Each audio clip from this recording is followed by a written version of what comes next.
So talk to me a little bit about this crime wave that's happening in Atlanta, and what are your plans to do something about it? You cannot feed all this mainstream media. We have to get the real good information. We got to get that because they're hiding it. It's time to resurrect our minds.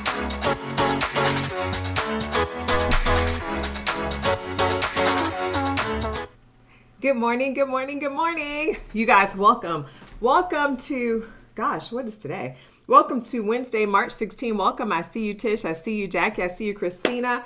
Let me know that you guys are here. I see you, D. I miss you. I love you. Welcome back from the wonderful state of Texas. I look forward to seeing you again soon. You guys, welcome, like, and share. Let me know who is on today. Welcome, Marguerite. It's good to see you. Welcome to Unfiltered with BC Wright. I'm so excited to have you guys here on today. Listen, we're going to jump into it without delay. If you guys see someone is not on here, make sure you remind them, invite them to join us on Unfiltered with BC Wright. We are doing Wait What Part 2 on today, and I'm looking forward to what it is that I have to share with you. So first of all, let me ask y'all something. Is there anyone else here who's having a hard time adjusting to this time change? Well, you're not alone. I literally missed a morning call because I couldn't get the time together, and I've been having trouble getting it together. Good morning, Mike Merrill. I've been having trouble getting together Monday. I've been having trouble getting it together Tuesday. I mean, the real question becomes, whose idea was it to disrupt our sleep patterns once a year, and for what? Hey, Danielle Reynolds, love you, girl, welcome. Whose idea was this? So inquiring minds want to know, so of course y'all know I had to go look it up. Guys, did y'all know that this daylight savings time thing is not just a tradition, but it's a law? It's actually called the Uniform Time Act of 1966.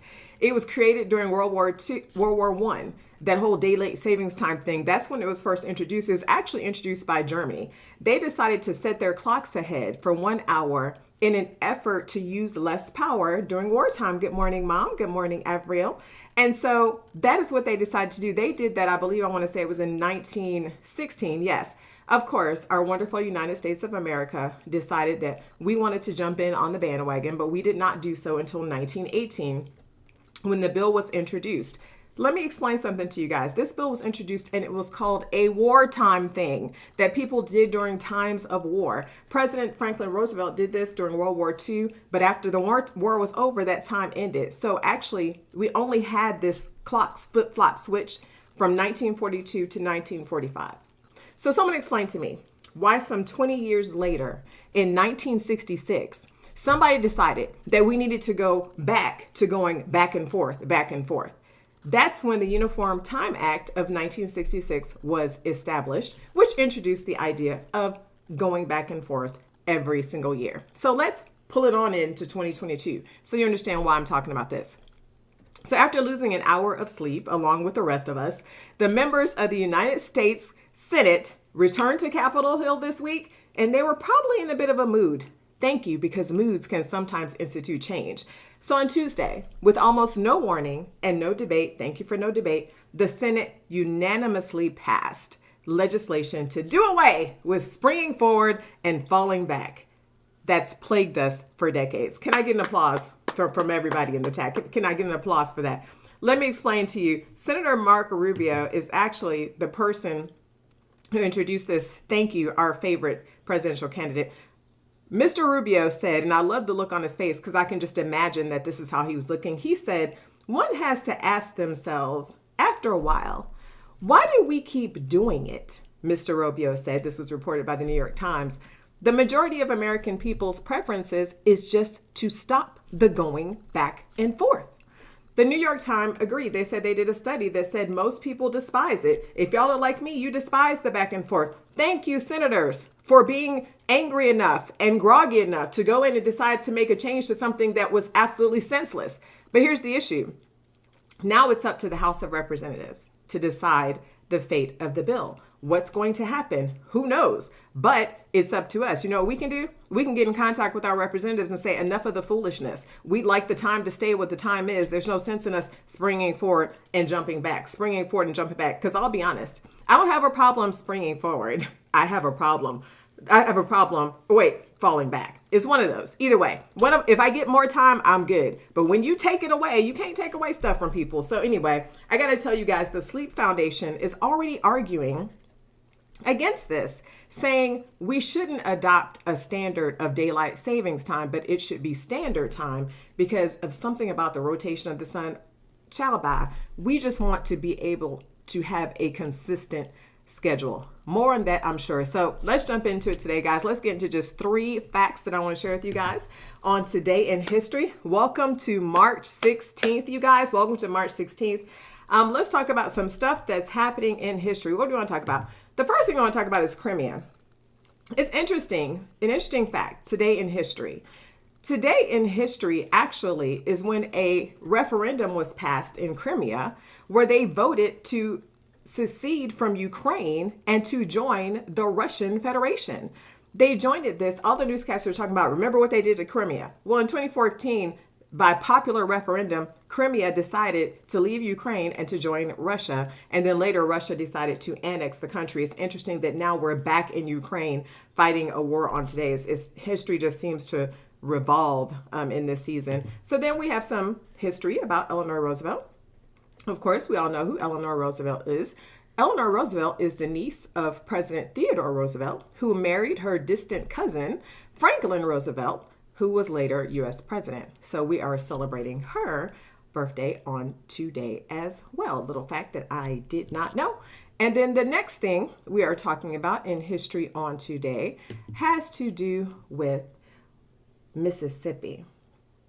And so Mississippi has always been an intriguing place to me, and that remains the same because Mississippi actually ratified the 13th Amendment on Today in History, which abolished slavery. But they did it 130 years after it was added to the Constitution. The ratification from Mississippi of this change to the Constitution was not made official until 2013, this week, when the state decided to notify the United States, oh yeah, we agree with that. What? So anyway, it's interesting that happens to be one of the things that happened in history this week was Mississippi finally deciding that they would agree with the abolishment of slavery. Thank you, Mississippi, in 2013 for deciding that you were going to do that. But here's the deal. There's some breaking news that actually flows right into what we want to talk about on today. So let's talk about some breaking news. And some of you may have heard it. Some of you may have seen it. I'm getting rid of these backgrounds here because I want you guys to be very clear on what happened. A superintendent in North Carolina is now apologizing for a mock slave auction where middle schoolers sold Black classmates. This is not something that happened in 20 years ago, 30 years, 40 years ago. This is something that happened this month and last month, and apparently had been happening at a middle school. In a Facebook post on March 4th, Ashley Palmer, who is a mother of one of the students who was auctioned off, said that her son told her, he's Black, that some of his classmates were sold in a mock slave auction at J.S. Waters School, which is a kindergarten through 8th grade school. That she said her son experienced a slave auction by his classmate. And when he opened up and made them aware of what happened, he said, well, this is normal. So I didn't think it was anything worth sharing, because she was like, why didn't you say anything? He said, this is normal. He said, as a matter of fact, my friend went for $350 and another student was the slave master because he said he knew how to handle them. Palmer wrote in her post that the students were also singing and chanting the N-word. This is what's happening in our schools, and we're talking about this week. Later on, we find out that the students involved in this, they received a 1-day suspension.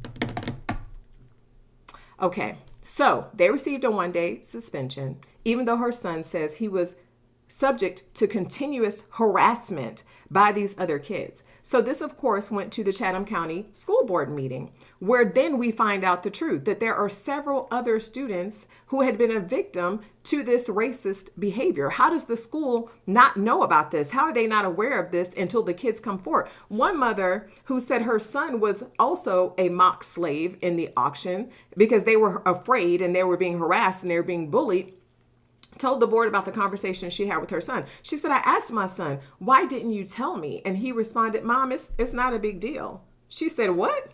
She said, I'm a mother who had to explain to my son why being auctioned as a slave is unacceptable. What are we talking about?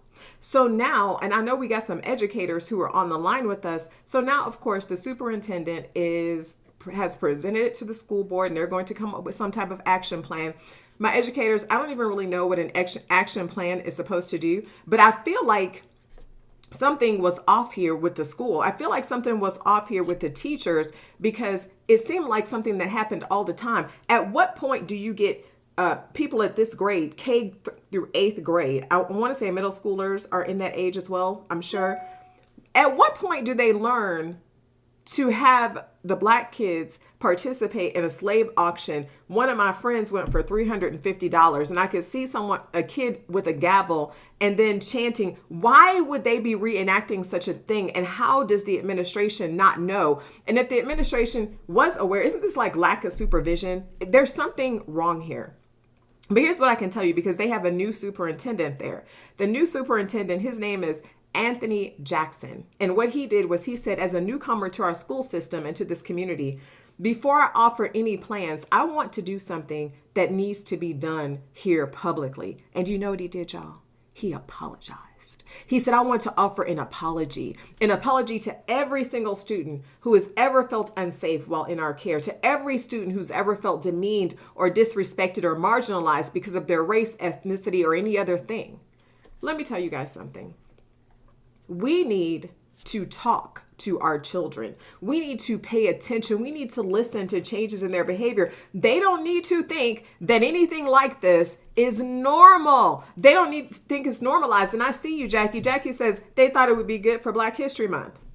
And to be honest with you, the kids who perpetrated it probably did. But it went further than that. You guys did this mock slave auction. And then you continue to harass the kids. And I guarantee throughout the week that they were still acting like slave master and slave. I guarantee you that is the mentality that existed in this situation. But this is why we have to pay attention. Hey, Michael Langford, did they reverse it and make the white kids the slaves like Jane Elliott? No, sir. It was the Black children who were the slaves. No, sir. No, sir. That is what came out at the school board meeting. They didn't reverse it. It was how it was. The kids were reenacting what really happened.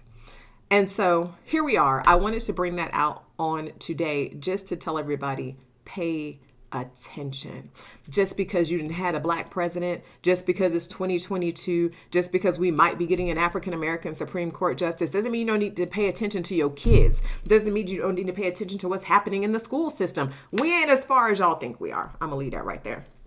So that being said, we're going to jump into the Did You Know segment for today. I have a feeling this show ain't really getting no better when we start to talk about what's happening, because I'm going to go back to something that we spoke on earlier today. What's been happening behind the curtain of crisis that we've been underneath for these last several years? I wonder if we pay attention or we realize what's been happening behind what I'm calling this curtain of crisis that we've been up under. The world is still moving forth. Bills are still being passed. Legislation is still going forth.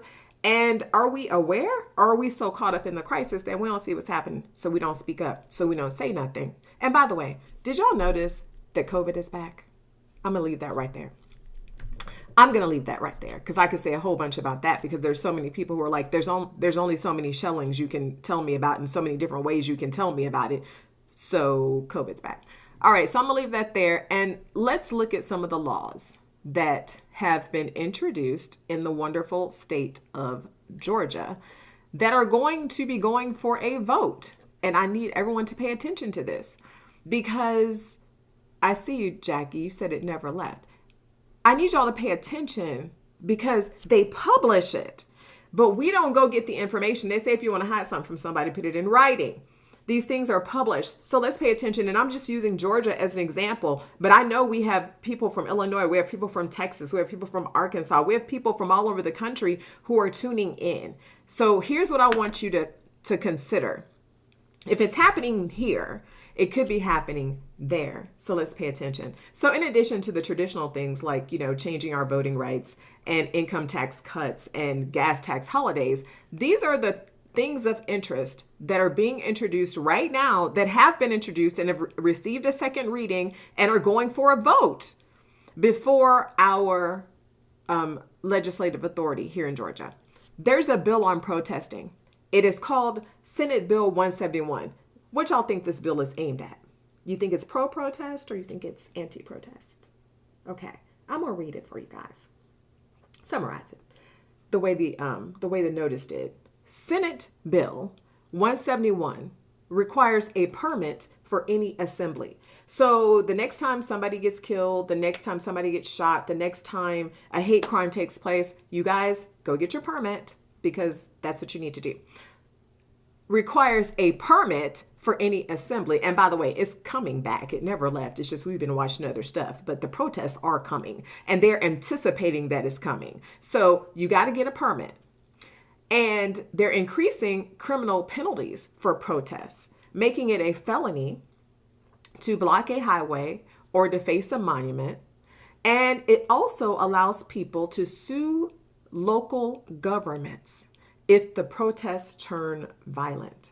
And it also, this is the kicker, makes it legal for someone to run over someone while fleeing a protest if the person fleeing believed their life was in danger. I'm gonna let y'all sit with that.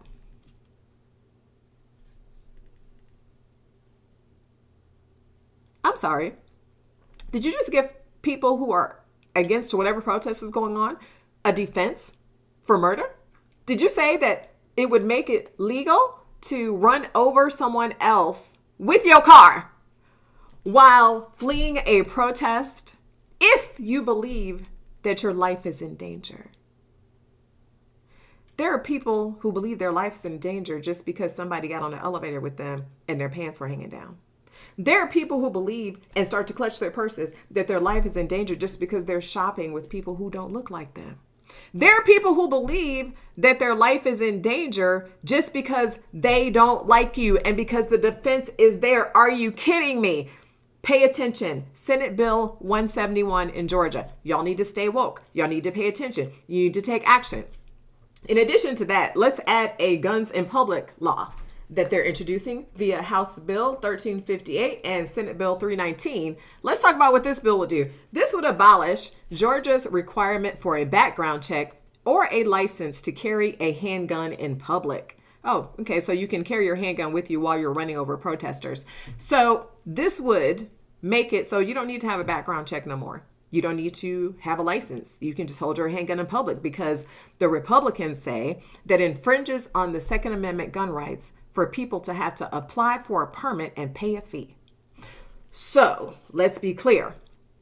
If you're going to protest injustices, you have to first get a permit.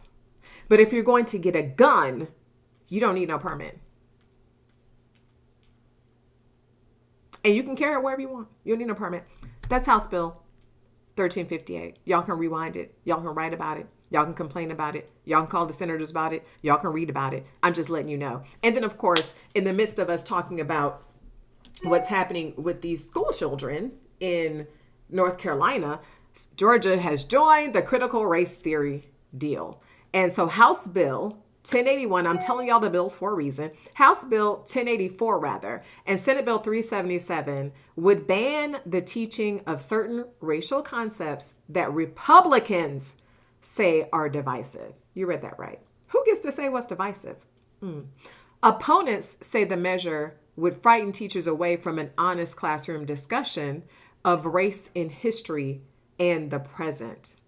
Y'all, listen to me. Who gets to decide? Who gets to decide on what's divisive? Most of our history is divisive. So we just don't teach history at all. No, it's just about this. Pay attention. What else is on the bill? What else is on the bill? We have Parent Bill of Rights, which says that now this ain't for us. So y'all be clear. The House Bill 1178 and Senate Bill 449 want to put into law a parental rights that says that parents have the right to review all classroom material. So are the parents who don't want their children to know United States history in the way that it has traditionally been taught, are they the ones who are going to get to say what is divisive or not? How do you feel as a teacher? How do you feel as an educator about something like that? I see a whole bunch of confusion is what I see, but there's a plan in place. And if you look at the bills and how they kind of overlap one another, you see what's happening, right? Of course, Georgia isn't, I'm just going to say it, they're an anti-vaccine state because Senate Bill 345 would prevent state agencies and local governments from requiring COVID-19 vaccines. I don't disagree with that. I think it's a personal choice, but it would also do this. It also goes as far to say that it allows parents to exclude their children from mask mandates. What? Let me explain something to y'all. A mandate is a mandate. Like, wearing a mask is not invasive. Getting a vaccine, some people consider it to be invasive and it's a choice. But now what they're saying is a school can have a mandate and the parent can say, you ain't got to follow the mandate. So we're teaching people to be rule breakers.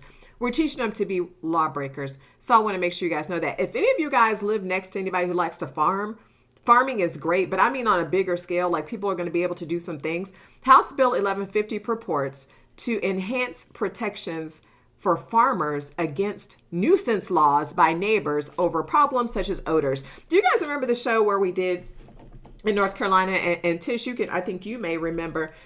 Do you all remember the show that we did about how in North Carolina, in disenfranchised neighborhoods, there were all these pig farms and the smell from the pig farms, and they would use the feces and all that other stuff to water things, and people were getting cancer and people were getting sick and all of these other things, but it only happened in certain neighborhoods. But now they want to make it so that it would be harder to bring a nuisance lawsuit against them for the problems such as odors because of the big problem it gave. I'm all for farming. I'm all for people being able to grow your own things, but I'm also for respecting the right of people who live next door to you not to smell pig poop, not to smell rotting pigs because they just had them sitting hanging out the garbage can, not to have flies everywhere, not to have disease. No, that has nothing to do with the right to farm.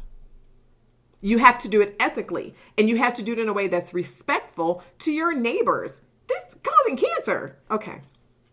Next, let me get to this, and I'm going to do my last two because we're about to be at our time, and it's time to jump into being blessed. I just need y'all to pay attention to what's happening behind the curtain of crisis. Now we have Senate Bill 623, which would change the Senate terms and stagger them to 4 years instead of 2 years. If you got a problem with that, pay attention, speak up. But finally, we got to have a pay raise. Lawmaker pay and pensions. Under Georgia's 180 House members and 56 senators, it would rise to 60% of the state median household income, which would actually result in an increase of 40% in their pensions. I don't have a problem with paying people, but I need you to do your job. I'm just going to say that. We got to earn increases. Like the rest of us got to earn increases. I need people to do their job. I need them to stand up for your counties, stand up for your districts, stand up for the people who elected you, stand up. Like I need people to do their jobs if you want a pay increase. Who am I to go to my boss? By the way, the people are your boss if you're a politician. The people are your boss if you're a judge. The people are your boss if you're elected. How you go? What? Shouldn't the people be the ones who decide? How do you get together by yourselves and decide? That's the law that needs to be changed. Shouldn't the people decide if you get an increase? They vote for their own raises. Thank you, Michael. You got it. They vote for their own raises. How? Shouldn't that be the referendum that's on the bill? That when we go vote, shouldn't that be a voter referendum? Yes, it should. That's the law somebody needs to introduce. Let's give an applause for the person who introduces that law. You don't get to give yourselves a raise.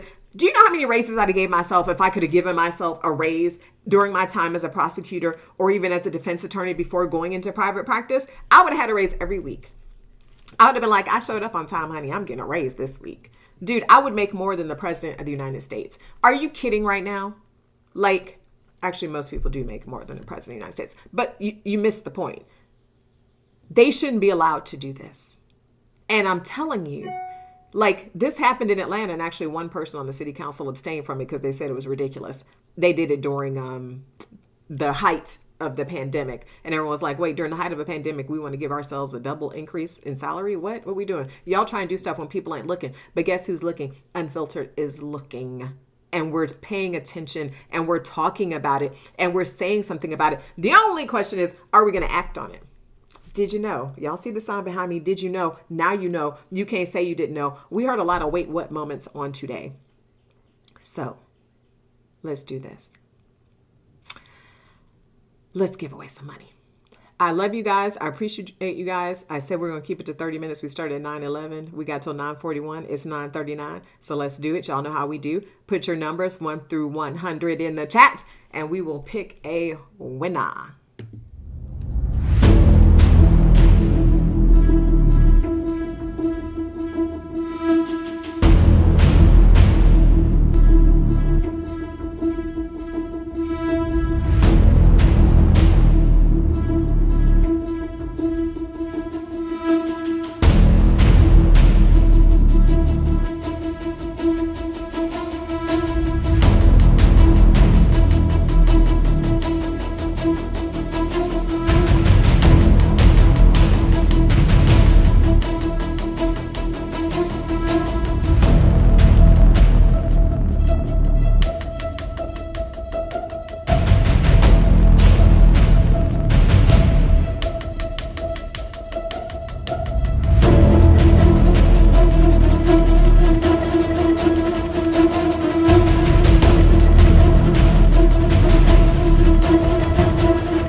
Thank you, Melissa. I was muted during the countdown. I need to know, where is it? Who's closest to 57? Y'all help me here. Who is closest to 57? We got Charlie Green at 52. So she's 5 away. I think I saw somebody who might have been closer. Who's closest to 57? We got Stephanie Croft at 55. She's 2 away. Are we in agreement, or is it Christina? Okay, so what did Christina say? Because there's a bunch of, I got to see, scroll through the thing. Christina was at 60. I think it's Stephanie. Okay, got you. Thank you, Rutho. Thank you, Rutho. God's own. You guys, thank you guys. The winner, of course, is going to be Stephanie Croft. We appreciate you showing up today and participating in Unfiltered with BC Wright. And it is our goal that people be blessed every single week. So we appreciate you guys, and we love you. And pay attention, y'all. Don't get caught up behind the curtain of crisis to the fact that you don't see. To the winner today, make sure you send an email to beblessed@bcwright.com so that I can make sure to get that out to you via Apple Pay, Cash App, or Google Pay. So love you guys. And I actually talked to you guys about a 2-week break. It is not coming just yet. I'm actually going on college tours with the youngest son. So far, he has been accepted to 3 schools, waiting on 1 more. We're going to tour them, and he's going to make a decision. And we'll talk about what those schools are and let you guys do your vote on what it looks like next week. So you guys, I will be back next week. I believe it's the week after and the week after that we will not be here. But until then, you guys know how we do it. Be blessed and stay woke. Love you guys.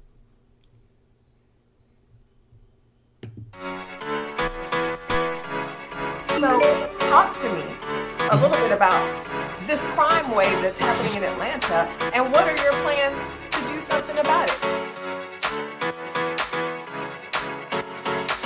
You cannot feed on this mainstream media. We have to get the real good information. We got to get that because they're hiding it. Family. It's time to resurrect our minds.